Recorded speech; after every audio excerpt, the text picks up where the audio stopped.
بسم اللہ الرحمن الرحیم۔ اللہ کے نام سے شروع جو بڑا مہربان اور نہایت رحم والا ہے۔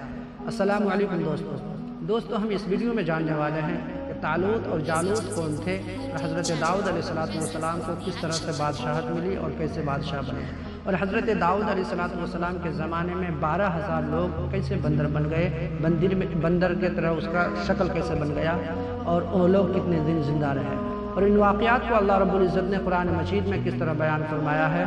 تو آپ سے گزارش یہ ہے کہ آپ ویڈیو کے آخر تک بنے رہیں، یعنی پوری ویڈیو کو دیکھیں تاکہ آپ کو پوری جانکاری ملے۔ اور تھوڑی سی گزارش یہ بھی ہے کہ اگر آپ ہمارے چینل میں نئے آئے ہیں تو ہمارے چینل کو سبسکرائب ضرور کریں اور گھنٹی کو آل پر کر دیں تاکہ تمام ویڈیو آپ کو سب سے پہلے ملیں۔ تو چلتے ہیں ویڈیو کے ٹاپک کی طرف، جو ہم سب مل کر جانتے ہیں کہ واقعات کیسے ہیں۔ واقعات اس طرح کہ بنی اسرائیل کا نظام یوں چلتا تھا کہ ہمیشہ ان لوگوں میں ایک بادشاہ ہوتا تھا جو ملکی نظام چلاتا تھا، اور ایک نبی ہوتا تھا جو نظام شریعت اور دینی امور کی ہدایت اور رہنمائی کیا کرتا تھا۔ اور یوں دستور چلا آتا تھا کہ بادشاہی یہود ابن یعقوب علیہ السلام کے خاندان میں رہتی تھی، اور نبوت لادی بن یعقوب علیہ السلام کے خاندان کا ترہ امتیاز تھا۔ حضرت شمیل علیہ السلام جب نبوت سے سرفراز فرمائے گئے تو ان کے زمانے میں کوئی بادشاہ نہیں تھا، تو بنی اسرائیل نے آپ سے درخواست کی کہ آپ کسی کو ہمارے بادشاہ بنا دیجیے۔ تو آپ نے حکم خداوندی کے مطابق طالوت کو بادشاہ بنا دیا، جو بنی اسرائیل میں سب سے زیادہ طاقتور اور سب سے بڑا عالم تھا، لیکن بہت ہی غریب و مفلس تھا۔ چمڑا پکا کر بکریوں کی چرواہی کر کے زندگی بسر کرتا تھا۔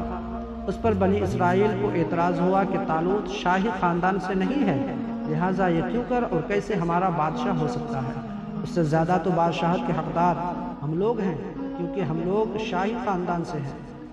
پھر طالوت کے پاس کچھ زیادہ مال بھی نہیں ہے، ایک غریب و مفلس انسان بھلا تخت شاہی کے لائق کیوں کر ہو سکتا ہے؟ بنی اسرائیل ان کے اعتراضوں کا جواب دیتے ہوئے حضرت شمیل علیہ السلام نے یہ تقریر فرمائی کہ طالوت کو میں نے نہیں بلکہ اللہ تعالیٰ نے بادشاہی کے لیے چن لیا ہے، اور ملک اللہ ہی کا ہے، جو وہ جس کو چاہے اپنا ملک عطا فرما دے۔ اور اگر طالوت کے پاس مال و دولت نہیں تو کیا ہوا؟ دیکھو وہ کتنا طاقتور ہے اور کتنا بڑا صاحب علم ہے، اور سلطنت چلانے کے لیے مال سے زیادہ طاقت اور علم کی ضرورت ہے۔ پھر ان باتوں کے علاوہ طالوت کی بادشاہی کا نشان یہ ہے کہ وہ تمہارا صندوق جو تم سے چھین لیا گیا ہے وہ تمہارا پاس آ جائے گا۔ چنانچہ تھوڑی ہی دیر کے بعد 4 فرشتے صندوق لے کر آ گئے اور صندوق کو حضرت شمیل علیہ السلام کے پاس رکھ دیا۔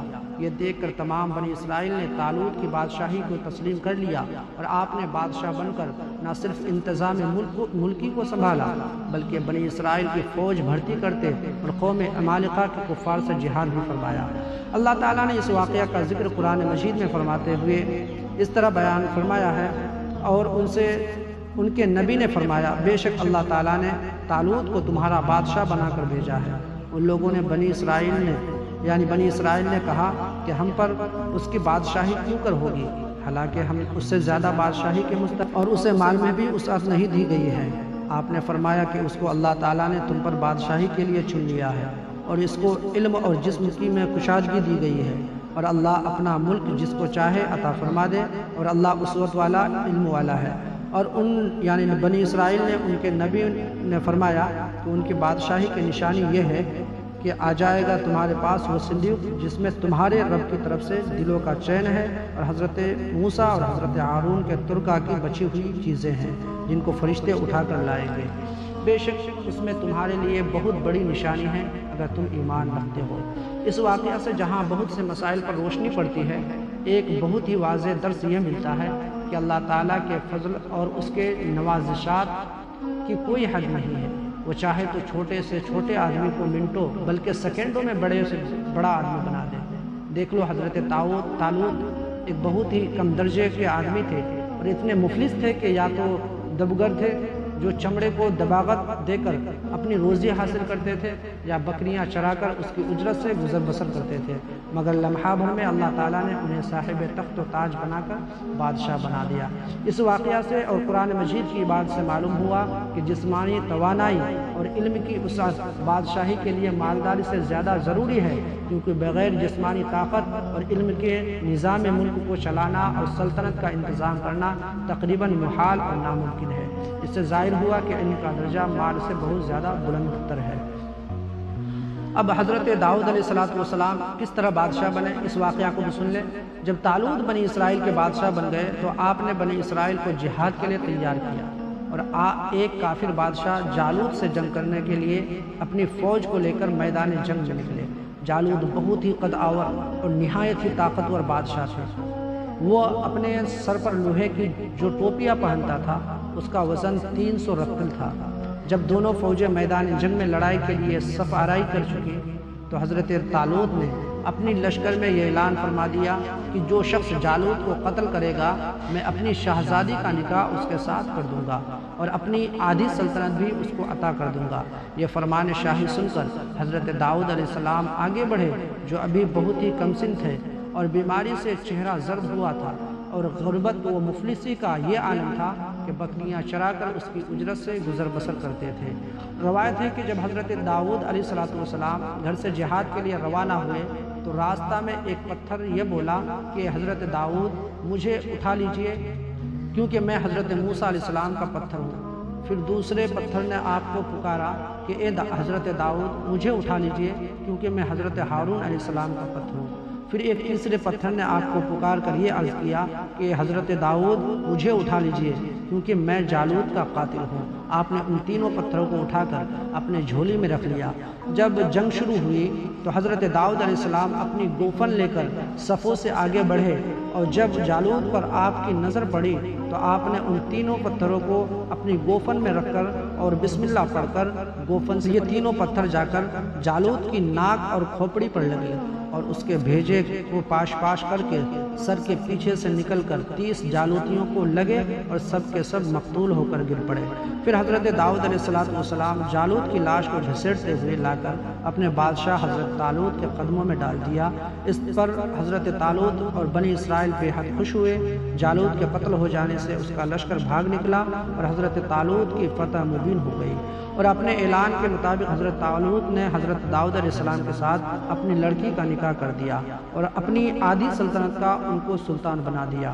پھر پورے 40 برس کے بعد جب حضرت طالوت بادشاہ کا انتقال ہو گیا تو حضرت داؤد علیہ السلام پوری سلطنت کے بادشاہ بن گئے، اور جب حضرت شموئیل علیہ السلام کی وفات ہو گئی تو اللہ تعالیٰ نے حضرت داؤد علیہ السلام کو سلطنت کے ساتھ نبوت سے بھی سرفراز فرمایا۔ آپ سے پہلے سلطنت و نبوت دونوں اعزاز ایک ساتھ کسی کو بھی نہیں ملا تھا۔ آپ پہلے شخص ہیں ان دونوں عہدوں پر فائز ہو کر 70 برس تک سلطنت اور نبوت دونوں منصبوں کے فرائض پورے کرتے رہے۔ پھر آپ کے بعد آپ کے فرزند حضرت سلیمان علیہ السلام کو بھی اللہ تعالیٰ نے سلطنت اور نبوت دونوں مرتبوں سے سرفراز فرمایا۔ اس واقعہ کا اجمالی بیان قرآن مجید کی سورہ بقرہ میں اس طرح ہے کہ وَقَتَلَ دَاوُودُ جَالُوتَ وَآتَاهُ اللَّهُ الْمُلْكَ وَالْحِكْمَةَ وَعَلَّمَهُ مِمَّا يَشَاءُ، اور داؤد نے جالوت کو قتل کر دیا اور اللہ نے انہیں سلطنت اور حکمت عطا فرمائی اور انہیں جو چاہا سکھا دیا۔ حضرت داؤد علیہ السلام باوجود کہ ایک عظیم سلطنت کے بادشاہ تھے، مگر ساری عمر وہ اپنے ہاتھ کی دستکاری کی کمائی سے اپنے خرد و نوش کا سامان کرتے رہتے۔ اللہ تعالیٰ نے آپ کو یہ معجزہ عطا فرمایا تھا کہ آپ لوہے کو ہاتھ میں لیتے تو وہ موم کی طرح نرم ہو جایا کرتا تھا، اور آپ اس سے زرہیں بنایا کرتے تھے اور ان کو فروخت کر کے اس رقم کو اپنا ذریعہ معاش بنائے ہوئے تھے، اور اللہ تعالیٰ نے آپ کو پرندوں کی بولی بھی سکھا رکھی تھی۔ حضرت داؤد علیہ السلام کے زمانے میں 12,000 لوگ بندر کیسے ہو گئے اور کیوں بندر بن گئے؟ روایت ہے کہ حضرت داؤد علیہ السلام کی قوم کے 70,000 آدمی عقبہ کے پاس سمندر کے کنارے ایلا نامی گاؤں میں رہتے تھے، اور یہ لوگ بڑی فراخی اور خوشحالی کی زندگی بسر کرتے تھے۔ اللہ تعالیٰ نے ان لوگوں کا اس طرح امتحان لیا کہ سنیچر کے دن مچھلی کا شکار ان لوگوں پر حرام فرما دیا اور ہفتہ کے باقی دنوں میں شکار حلال فرما دیا، مگر اس طرح ان لوگوں کو آزمائش میں مبتلا فرما دیا کہ سنیچر کے دن بے شمار مچھلیاں آتی تھی اور دوسرے دنوں میں نہیں آتی تھی۔ تو شیطان نے ان لوگوں کو یہ حیلہ بتا دیا کہ سمندر سے کچھ نالیاں نکال کر خشکی میں چند حوض بنا لو، اور جب سنیچر کے دن ان نالیوں کے ذریعہ مچھلیاں حوض میں آ جائیں تو ان نالیوں کا منہ بند کر دو، اور اس دن شکار نہ کرو، بلکہ دوسرے دن آسانی کے ساتھ ان مچھلیوں کو پکڑ لو۔ ان لوگوں کو یہ شیطانی حیلہ بازی پسند آ گئی۔ ان لوگوں نے یہ نہیں سوچا کہ جب مچھلیاں نالیوں اور حوضوں میں مقید ہو گئیں تو یہی ان کا شکار ہو گیا، تو سنیچر ہی کے دن شکار کرنا پایا گیا جو ان کے لیے حرام تھا۔ اس موقع پر ان یہودیوں کے 3 گروہ ہو گئے۔ کچھ لوگ ایسے تھے جو شکار کے اس شیطانی حیلہ سے منع کرتے رہے اور ناراض اور بیزار ہو کر شکار سے باز رہے، اور کچھ لوگ اس کام کو دل سے برا جان کر خاموش رہے اور دوسرے کو منع کرتے تھے، بلکہ منع کرنے والوں سے یہ کہتے تھے کہ تم لوگ ایسی قوم کو کیوں نصیحت کرتے ہو جنہیں اللہ تعالیٰ ہلاک کرنے والا ہے اور یا سخت عذاب دینے والا ہے۔ اور کچھ وہ شرکس و نافرمان لوگ تھے جنہوں نے حکم خداوندی کی اعلانیہ مخالفت کی اور شیطان کی حیلہ بازی کو مان کر سنیچر کے دن شکار کر لیا اور ان مچھلیوں کو کھایا اور بیچا۔ جب نافرمانوں نے منع کرنے کے باوجود شکار کر لیا تو منع کرنے والوں کی جماعت نے کہا کہ اب ہم ان معصیت کاروں سے کوئی میل ملاپ نہیں رکھیں گے۔ چنانچہ ان لوگوں نے گاؤں کو تقسیم کر کے درمیان میں ایک دیوار بنا لی اور آمد و رفت کا ایک الگ دروازہ بھی بنا لیا۔ تو دوستو، حضرت داؤد علیہ السلام نے غضبناک ہو کر شکار کرنے والوں پر لعنت فرما دی۔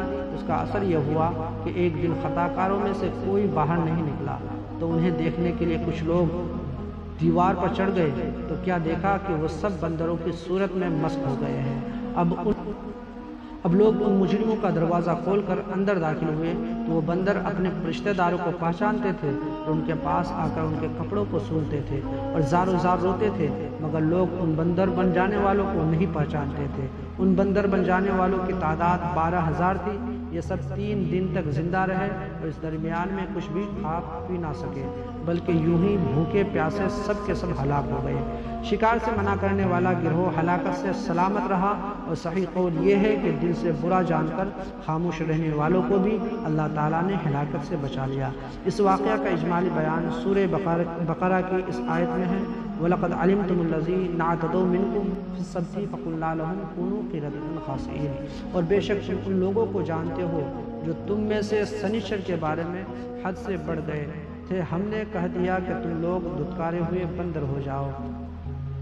تو دوستو، معلوم ہوا کہ شیطانی حیلہ بازیوں میں پڑھ کر اللہ تعالیٰ کے احکام کی نافرمانیوں کا انجام کتنا برا اور کس قدر خطرناک ہوتا ہے، اور خدا کے نبی جن بدنصیبوں پر لعنت فرما دیں وہ کیسے ہولناک عذاب الہی میں گرفتار ہو کر دنیا سے نیست و نابود ہو کر عذاب نار میں گرفتار ہو جاتے ہیں اور دونوں جہان میں ذلیل و خوار ہو جاتے ہیں۔ تو دوستو، اصحاب ایلا کے اس دل دہلانے واقعہ میں ہر مسلمان کے لیے بہت بڑی عبرتوں اور نصیحتوں کا سامان ہے۔ کاش اس واقعہ سے مسلمانوں کے قلوب میں خوف خداوندی کی لہر پیدا ہو جائے اور وہ اللہ اور رسول کی نافرمانیوں کی پگڈنڈیوں میں بھٹکنے سے منہ موڑ کر صراط مستقیم کی شاہراہ پر چل پڑے اور دونوں جہان کی سربلندیوں سے سرفراز ہو کر اعزاز و اکرام کی سلطنت کے تاجدار بن جائے۔ تو دوستو، ویڈیو کیسی لگی؟ ویڈیو اچھی لگی تو ویڈیو کو لائک ضرور کریں اور دوستوں کے ساتھ ضرور شیئر کریں، اور اگر نئے آئیں تو چینل کو سبسکرائب کر دیں۔ دوستو لائک ضرور کر دیجیے گا تاکہ دوستوں لائک کرنے سے ویڈیو کی جو ہے مانگ بڑھتا ہے اور دوسرے کے پاس پہنچتا ہے۔ تو ملتے ہیں اگلے ویڈیو میں، تب تک کے لیے خدا حافظ، السلام علیکم۔